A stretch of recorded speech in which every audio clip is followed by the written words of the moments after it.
Okay, welcome. This is the first of what hopefully will be multiple, maybe many installments of a new series I'm doing called My Week at the Club. And this is going to be a dedicated series to my games that I play every Wednesday night at the Chess Club, which is a club in Fitchburg, Massachusetts, called the Wachusett Chess Club. It's been in existence for 40 or 50 years now, a long, long time. At least 50 years, because Bobby Fischer did a simo out there back in the 60s when he was touring the country. It's intended to be a series that'll be instructional, hopefully fun, but will be of some instructional value for players, either without too much experience or up to sort of moderate strength. To tell you a bit about myself, my name is Roger Capallo. I live in Massachusetts, and I'm a radio astronomer by profession. I've been playing chess since 1972. Started up in the Fischer boom. And my highest rating I got up to was just a bit over 2100, which is the middle of the expert category. Currently, I'm 1971, which is sort of high class A. But the U.S. Chess Federation awards titles that are sticky that you keep for life once you achieve them based on your performances. And my USCF title is Candidate Master. Last night's game was against a fellow called Jim Hankard, who's a school teacher from New Hampshire.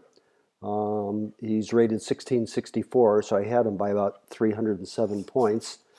But chess games never play themselves. You always have to win on the board. The rating never won the game for you. You have to find ways to outplay the person. So this is the game I played with Jim last night. So I started out with d4, which I've been experimenting with lately. I spent just about my whole career playing pawn to king 4, right?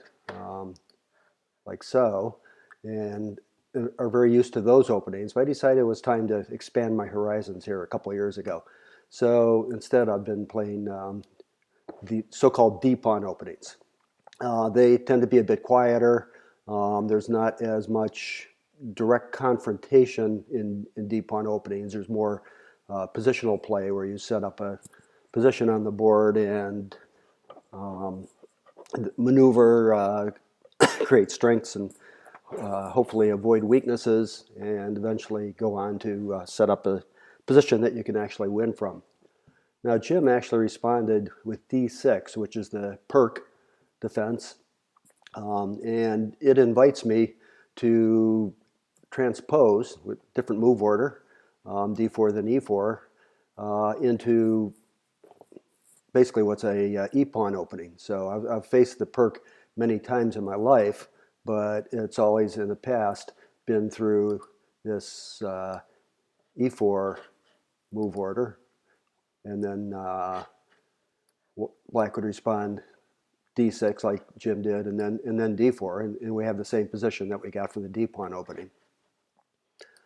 So instead, it was d4, d6, and e4. So now I'm back on familiar territory. He attacks the pawn with a knight, threatening to take it. Of course, white doesn't allow that and plays knight to c3, which defends that pawn. And normally what happens here, and of course what I was expecting, is that black goes on to fianchetto his bishop, that he would play g6, and then I was planning to go ahead with something called the Austrian attack, which is a very aggressive pawn formation here. Black would go ahead and develop his bishop into that little cubby hole he made for it that will allow him to control this long diagonal and also allow quick castling. And knight would develop, and then he would castle. And we're getting into the kind of position I expected to see on the board. But that's not what Jim played. Instead, he surprised me. He played something called the Ufimtsev-Pytel variation, which, to be honest, I'm not very familiar with. I think I've seen it once or twice in games that I've played over, but I really wasn't prepared for it at all. So I went ahead and continued on with my idea of the same positional ideas that I have with the Austrian attack. And it turns out it's okay in this position. But black's next move is a little surprising. It's an early queen move out to a5. And with this idea, black is pinning the knight here that's on c3 and threatening to take this pawn, because if I did nothing, say, like if I ignored the threat and just developed the knight, he could just play knight takes pawn, and I can't take him back because my knight is pinned. Okay, so of course I didn't allow that, but I did spend a lot of time thinking about my next move. And I should say that these games at our club are 100 minutes for the whole game, which sounds like a lot of time, but you'd be surprised how quickly it goes, with a slight delay. That is, each move you play, you get an extra 5 seconds before the clock actually starts deducting time from you. The nice thing about that is it allows for end games. If you run out, just about out of time, you can still make moves as long as you can keep making moves within 5 seconds, and you don't lose on time in that case, without appreciably extending the length of the game. Okay, so he attacked my pawn, and ignoring it with knight to f3 is not a good idea.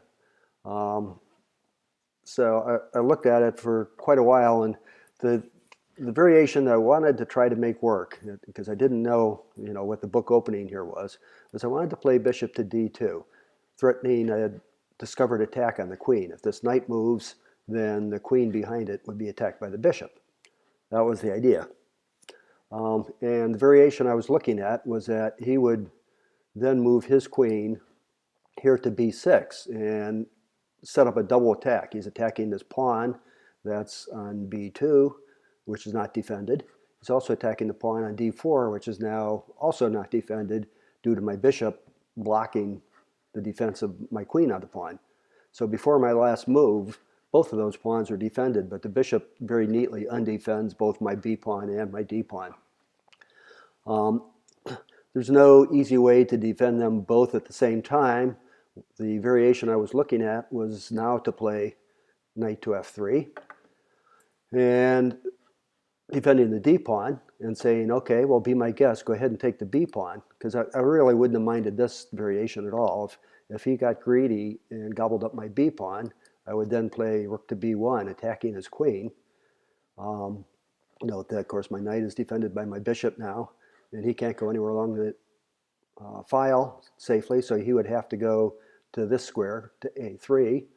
And then I have a variety of plans, but clearly I could play rook b3, for example, or something else that would be just developing. And I've given up a pawn, but I'm going to be way ahead of him in development and getting my pieces out where they can really do battle against his limited number of pieces that he has out, which should give me a big advantage.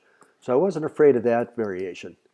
Now, after he would play queen to b6, if I played knight f3, rather than take the b pawn, he doesn't have to take that. He could instead pin my knight with bishop to g4, and I was more worried by that. It's not an absolute pin, but if I move my knight, I do allow my queen to get captured.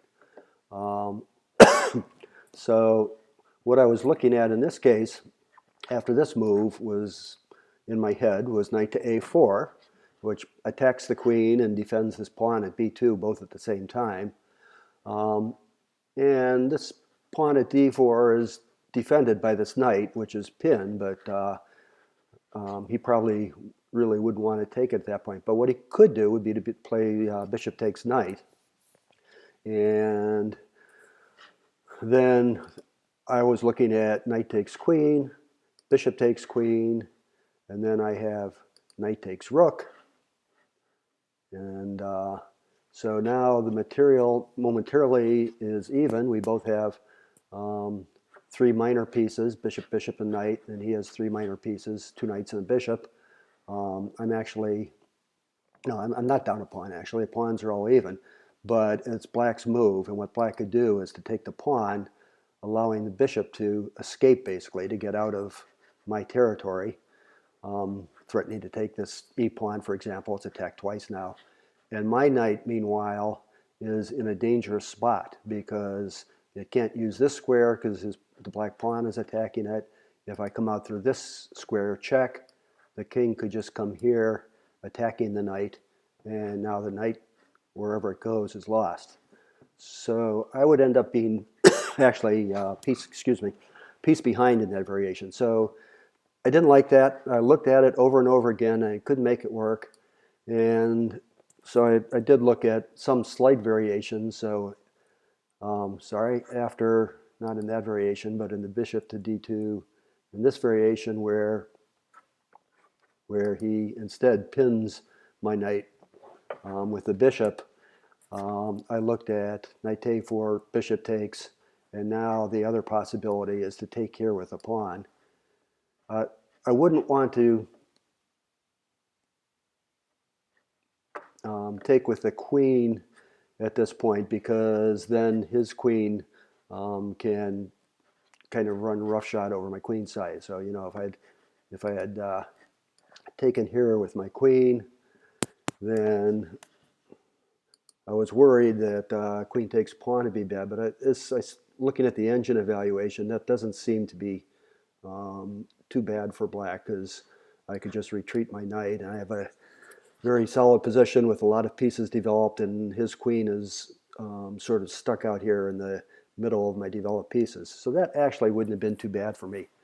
The alternative, instead of taking with the queen on f3, after he takes with the bishop, would have been to take with the pawn, and that's even better. Pawn takes bishop here, up. So, like so. And now the queen would have to move somewhere. And although I've sort of hurt my pawn structure, I could play something like queen e2 followed by castling on the queen side. After say he develops his knight, and I could castle. And white's got quite a nice position here. He's got open lines, the bishop pair, and a whole mass of pawns in the center. Open file here, half open file to use for my rook. I like white, and so does the engine by about a half a pawn. Okay, that all didn't happen because I looked at it for a long time and decided that taking with the knight here was, or developing the knight rather, was a little too risky. And instead what I did was to go ahead and play my bishop out to defend this pawn. Okay, Jim continued e5. Now this is actually the book opening. It's played all the time. I didn't expect it. Again, I had to look at my response. I looked at things such as exchanging pawns on e5, but this really doesn't look too good because I can take twice, and it looks like maybe I'm winning a pawn, but I'm not, because he can then move his knight and capture on e5 nicely with the knight. Even if I defend the pawn, I've only got to defend it once, and he has to attack twice with the knight and the queen. And so he ends up taking it.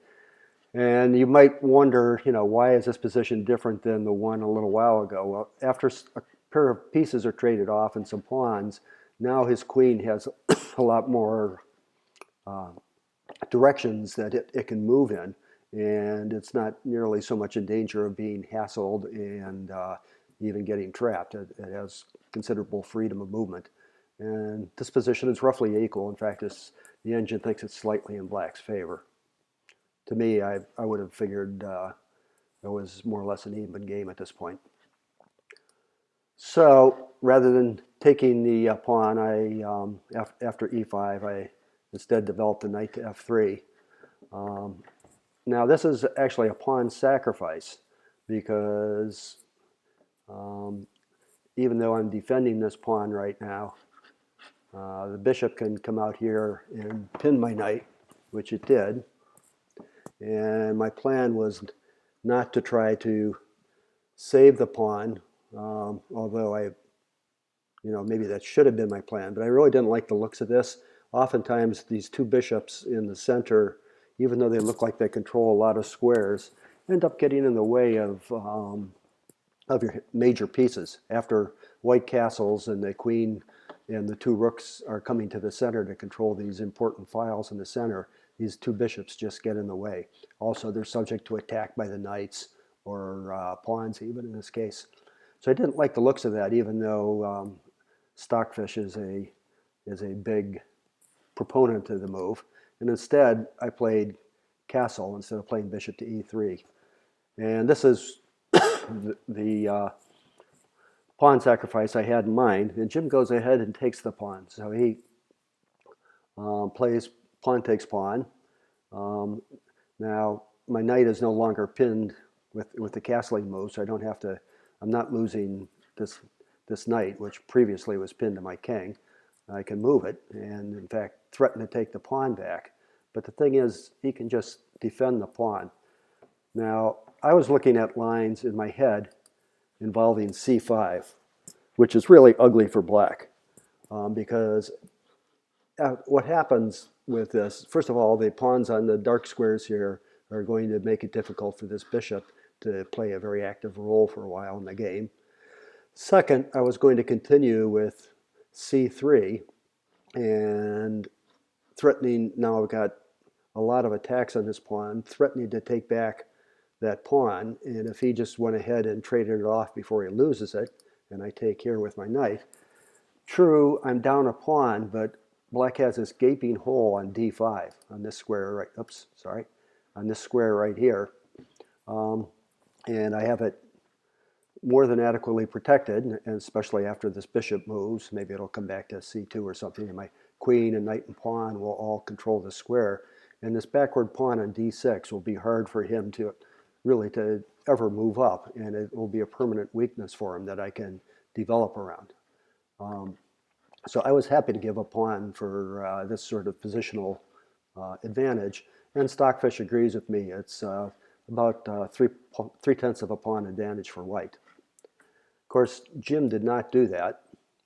Jim didn't defend the pawn as I thought he might, but instead immediately traded my knight on f3, forcing me to take back, and I don't want to open up the file in front of my king, so I took with the rook, and then rather than defending the pawn with the c pawn, he instead played queen to b6, and now since he's traded off one of the two attackers, one of my two knights, this pawn now is no longer defended on e4.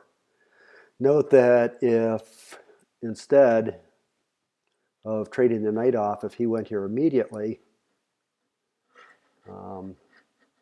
so if he plays queen to b6 immediately, I still couldn't take this pawn. It's risky because the queen is on the same diagonal as my king, and so if I played knight takes pawn, he could very simply just play bishop takes knight, and this knight that was defending my knight is gone. It's illegal for me to take the bishop back with my knight because the knight is pinned to the king. So I'd have to take it with either my queen or my rook or my pawn.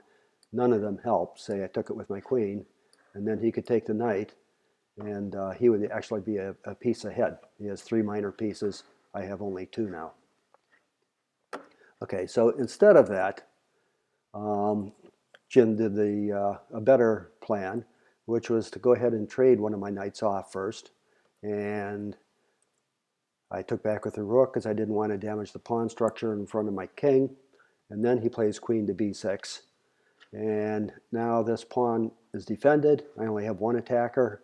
And it's not as, I don't have the weaknesses in black's pawns that I was hoping for.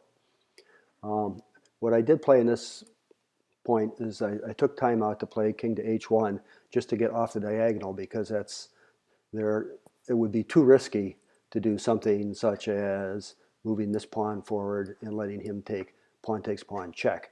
It's a bad idea. Admittedly, I could block with the bishop, but he could still, he has a variety of things he could do. It's a fairly complicated variation. It's similar to what happens in the game, so I won't go into it in depth here. Instead, I played king to h1. he developed his knight. He wants to get his pieces out. And now I played c3, threatening to take this pawn and having a nice broad pawn formation here in the center. I have it attacked twice. The only other piece he could defend it with immediately is this pawn, and that's really no good because pawn takes pawn, pawn takes pawn back. Now he has double isolated pawns, which are a real weakness that I could encircle, get various pieces attacking the pawn on d4, like queen out to a4, for example, would be another attack I could put on it very quickly. And I would end up winning this pawn, and then he would still have another isolated pawn that would be another weakness, and at that point pawns would be even. Okay, so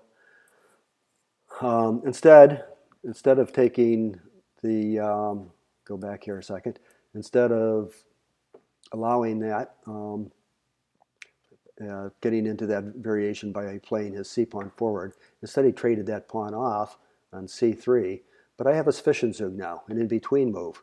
You know, if I were going to just play knight takes c3, then he has a a pretty good game in this point.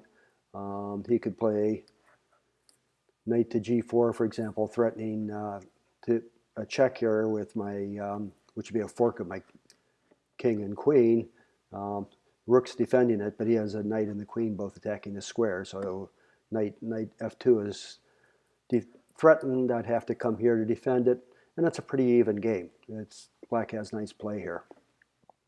Okay. Instead, I have this Zwischenzug, bishop to e3, and so I attack his queen, and now when his queen moves away, I take this pawn back with the knight, and if the knight were to attack my bishop, like so, then I could move my bishop to a useful square such as d4 and discourage, interfere with his easy development of his queen side. You know, he could try to play knight here or something, but now these pawns are going to come in and attack his center. So this is quite a nice position. Instead, after I played knight to c3, he didn't come and attack my bishop. He instead played his bishop to e7, which is a better move. And I continued with rook to g3, attacking this pawn, which he just undefended. Okay, the idea here is for him to push it forward to keep me from taking it, but that induces some pawn weaknesses and discourages him from castling on the king side. Okay, my next move was to play rook to the c file with the idea that it's always good to get rooks on the same files as the queen, even if there's some material in between, because it introduces tactical ideas. The idea here is to play my knight to either b5 or d5 at some point, because this c-pawn will be pinned. So, for example, if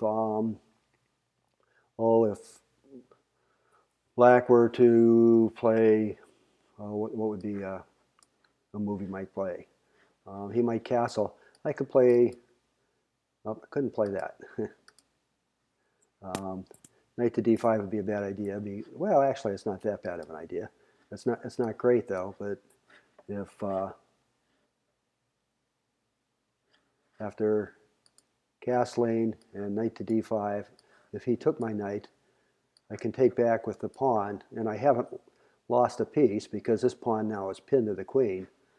But I really haven't helped myself positionally either. It's still a fairly even game. This pawn could prove to be a weakness maybe after the knight comes to f6 and attacks it again.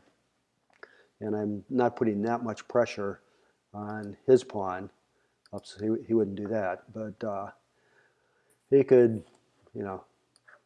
develop the knight, for example. Is not a bad idea, although I'm seeing that Stockfish is pretty unhappy with this move. I guess because I can play f5 and attack the king side now. Okay, that's a possibility I hadn't seen. But at any rate, it's a fairly good position for black at this point. And he could even do something quiet like pushing the D pawn, um, or just leaving it, or pushing the C pawn, or leaving it there. And if I ever take it, he can just take back with the B pawn. So instead of castling, what he did was a move that I didn't expect, and I think is not such a good idea. Was A6 to support this square D4 so that I can't come in there with the knight. It does help to prevent that move, but it really doesn't do anything about knight D5, which might be a move that I would make here at some point in the not too distant future. But it gives me a chance now to continue with bishop to D4, which pins the knight to the rook. It makes it awkward for him to continue developing over here. And what Jim did was to unpin the rook by playing rook to B8. But the problem with that move is that gives up any chance now of castling on the king side. So he only has one way to castle, which is to the queen side. And the queen side's starting to look a little shaky with this half-open c-file now, where my rook would be bearing down not only on the queen, but also on the king behind it. And so there's some tactical ideas over here. I could also use the A and B pawns to launch up here and pry the file open if necessary. So and these bishops are both pointed over toward the queen side. So it's starting to look a little scary if I were black as to where my king would go. So I made a move that further restricted his mobility, B4, and has kind of a double idea of discouraging him from castling on the queen side. So this pawn here is meant to keep his knight from developing to a logical square. So at some point, his knight could develop to c5, and it would start to have more influence here in the center of the board and threaten to take my bishop and so on. With a b4, I can prevent that move, really lock down this square. And also, at the same time, I'm threatening maybe at some point in the future to play b5, and if he plays ab, and then I can take back with a knight, I would be attacking his queen again. So, if he were to do something like castle, which would not be a good move, I could play b5 immediately. And, excuse me, a takes b5, could then simply be followed by knight takes b5. And now the position of black's king is getting a little worrisome if I were black. Okay, so instead, after I played b4, he didn't castle on the queen side. Instead, he played his knight out to h5. That knight there attacks my rook and also threatens his pawn. Okay, the logical move is just to move the rook back to f3, which I'm happy to do now. The rook has sort of done its job of getting this g pawn to advance, and now coming back to f3 is a good idea. Not only does it support the pawn on f4, it actually supports the pawn on f5 as well, if and when I can push it in the future. Okay, so black went ahead and played bishop to d6, wanting to trade off some minor pieces. So, that seemed like a sensible move to me. But the only problem is that now that encourages me to go ahead with my plan of playing knight d5. Attacking the queen, the pawn is pinned, it can't take it. Also threatening this bishop that he just moved up. Okay, Jim moved his queen back to a good square, excuse me, which now defends this f6 three different ways with the two knights and also the queen. So it looks more than adequately defended. But it does allow me to play knight takes f6, and then after he takes back, he took back with the h knight here to get his knight back in the game, which seemed reasonable to me. Now I can go ahead with my idea of opening up the center. Notice his king is stuck here on e8. The queen, when it moved back to d8, put him one more move away from being able to escape off to the queen side here by castling long. And so his king is, for a while here, is really trapped in the center. And I have rooks and queens and bishops. I really want to open some lines up to get to his king. So clearly the move to make, if you can make it, is e5. And in this case, I can do it without even sacrificing anything because it's defended by the bishop and pawn, and which is twice, and attacked by the pawn and the knight. So I have as many defenders as are attackers, so I'll be able to maintain a pawn or a piece on that square. Okay, so Jim exchanged a pair of pawns. And I was happy to do that because now this knight's going to have to move, and that's opened up this file for my rook. And it's attacking this weak square on f7. Okay, so Jim played the knight to d5, which seemed like a reasonable square to go to.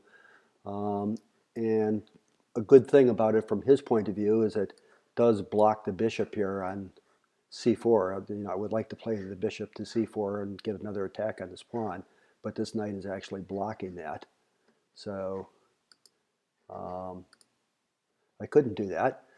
But what I was able to do is to play queen to f1 to put a second attack on this f7 square that's only defended by the king. It's probably not a good enough attack, though, because he could simply defend with the queen. And at some point, get ready to castle queenside after he defends his pawn again, maybe with rook to f8. So this didn't look bad to me. It looked like I was getting some pressure in this line. But I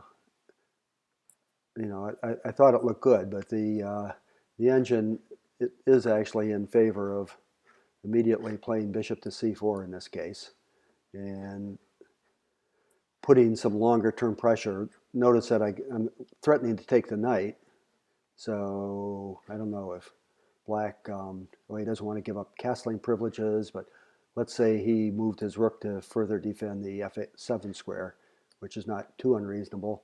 I could simply take on d5, and he would have to take back.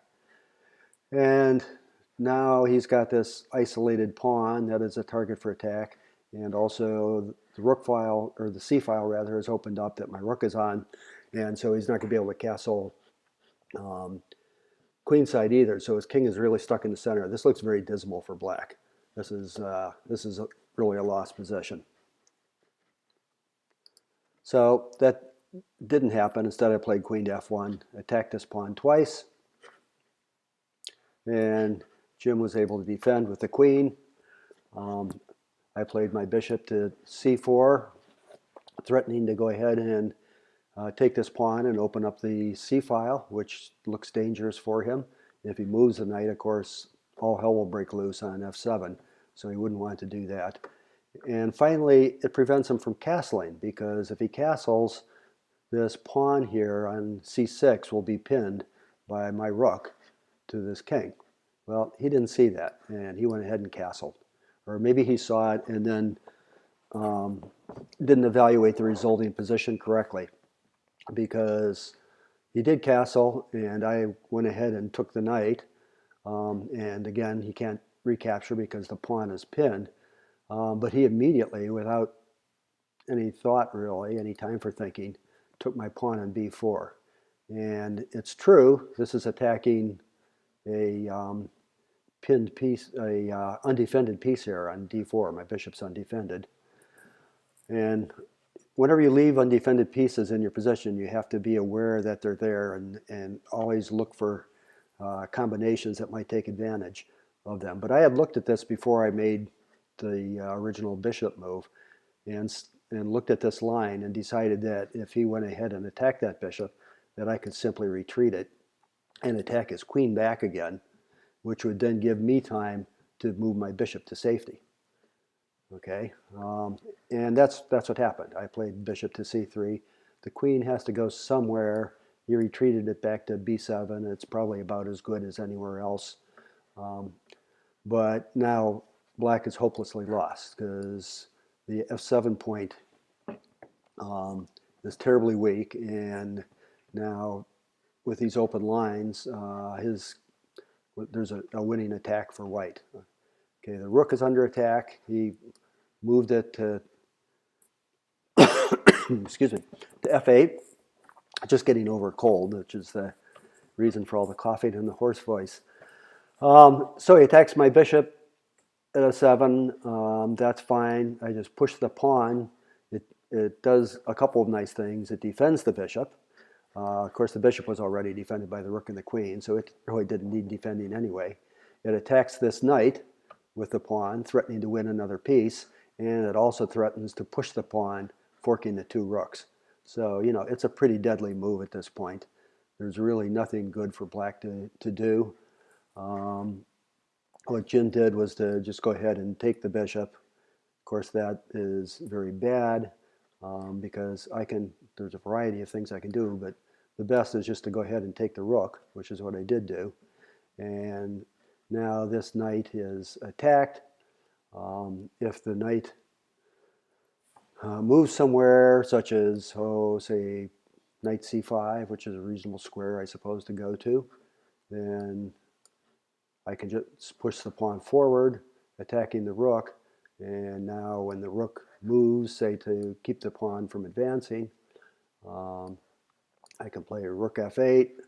And now if he trades rooks, I get another queen. I'm threatening to take the rook. There's no way to really defend it nicely. King to d7 would result in a checkmate in a few moves, right, like this. And rook d1 check, and it's just all very miserable at this point. Black can stall the mate a little bit by throwing my material in my path, but that's about all I can do. But well, let's say knight here, and then the queen could take check, and now he's if he takes this pawn, this would be checkmate. If he didn't take the pawn, and what else can he do? He could play king here, then this will also be checkmate. Check, he has to go to c8, and then the queen comes down with checkmate. So there's really nothing after rook takes f7. If the knight moves away, there's pawn to e7 is a deadly threat. So Jim just played rook to e8, kind of hoping I would, I'm not sure what, maybe fall over with a heart attack or something, but that just allows e takes d7 check and forking the king and the rook, and this is hopeless. So the king comes here, we can take here, check, and now there's going to be a very, very fast mate after the king takes, and we bring the other rook in to the game. Let's see, this rook comes over, and we can bring the queen closer, check. The rook comes over, and now this rook gets into it. The queen could block, and queen could take. So that's how it could have ended. But instead, what really happened in the game was that I played e takes d7 check, and at that point, Jim had enough and threw in the towel, resigned. So overall, it was I was happy with the game. There was quite a sort of positional cramp on him where at the middle point of the game, say here, I had a real space advantage. I have my pieces and pawns in the first 4 ranks. His are all back in the last 3 ranks, and that's quite a kind of a defensive position. And the way to go ahead and take advantage of something like that is to develop your pieces and get them into position where they're ready to strike when you finally make the pawn breakthrough that's necessary to kind of, as a can opener, to open up this defensive position of everything clustered on the first 3 ranks. But I hope you enjoyed the game. It turned out this game was on second board last night out of about 16 or 17 boards I played. I think there were 18 actually. There were upsets on boards 1, 3, and 4. So I'll be on first board next week and in the 3rd round. And we'll see what happens. I'll post that game when I finish it, and hopefully have another win to show you. But if not, hopefully it'll be an instructive loss. Okay, well, thank you for listening. Bye-bye.